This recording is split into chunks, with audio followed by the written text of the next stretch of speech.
இயேசுவின் நாமத்தில் உங்களை வாழ்த்துகிறேன். தானியேல் 4 அதிகாரம் 2 உன்னதமான தேவன் என்னிடத்தில் செய்த அடையாளங்களையும் அற்புதங்களையும் பிரசித்தப்படுத்துவது எனக்கு நன்மையாய் கண்டது.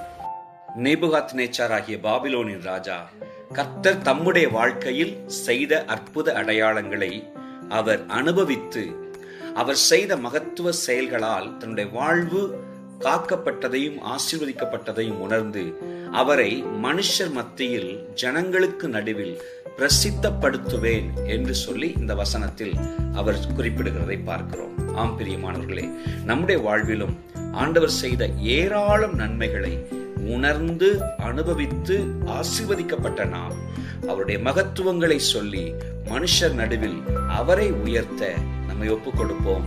கர்த்தர் உங்கள் வாழ்வின் மூலமாகவும் உங்கள் செயல்கள் மூலமாகவும் வார்த்தைகளிலும் மகிமைப்படுவாராக. Praise the Lord.